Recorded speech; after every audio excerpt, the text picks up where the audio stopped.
L'aveu qui bouleversa tout.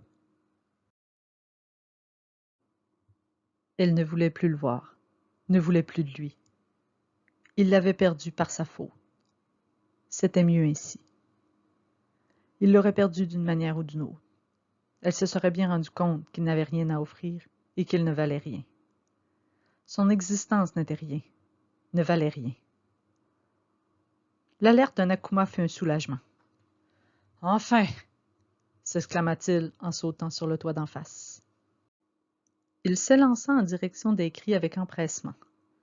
Parler avec Ladybug le calmerait. Mais d'abord, il avait un travail à faire. Il se sentait bien dans son rôle de super-héros. Au moins, dans ces moments-là, il se sentait utile et valorisé.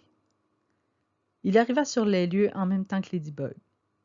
Un signe de tête en guise de salutation, et ils se mirent à tourner autour du super-vilain en quête de l'Akuma.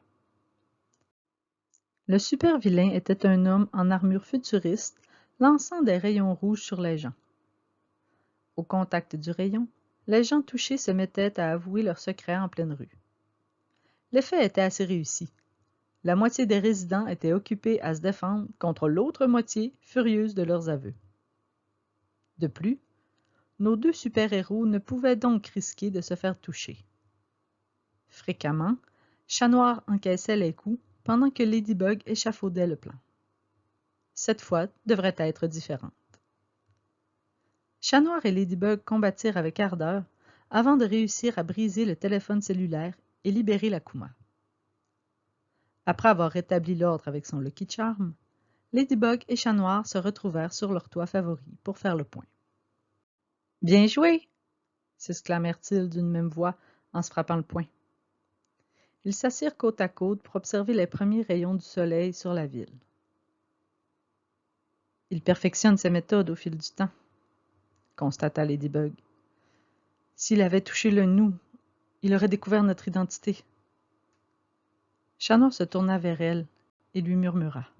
« Je n'aurais pas laissé une telle chose t'arriver, ma lady. Mon identité a beaucoup moins de valeur que la tienne. » Ladybug se retourna vers lui, surprise de ce commentaire. « Pourquoi tu dis ça? Ton identité a autant de valeur que la mienne. » Chat Noir soupira avant d'exprimer les sentiments qui l'habitaient. « Ma vie civile ne mène à rien. J'ai aucune utilité, aucun but, aucune valeur. Il y a seulement Chat Noir que je suis utile. J'ai un but, j'ai une raison d'être. Je fais quelque chose d'utile. Si je pouvais, je resterais constamment en Chat Noir et j'abandonnerais mon autre vie. » Ladybug écouta attentivement et prit quelques secondes de réflexion avant de lui répondre. « Notre rôle de super-héros n'est qu'une petite partie de nos vies. Elle n'est pas notre vie. Ta vie sera ce que tu choisis d'en faire. Si tu n'es pas satisfait, à toi de faire le nécessaire pour qu'elle soit à la hauteur de tes attentes, chaton. » Elle lui sourit tendrement, déposa un baiser sur sa joue et le laissa à ses pensées.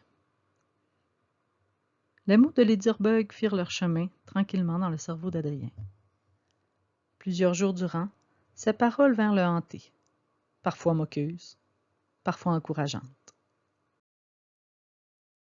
Merci pour votre écoute. On se retrouve bientôt pour le prochain chapitre. Bisous!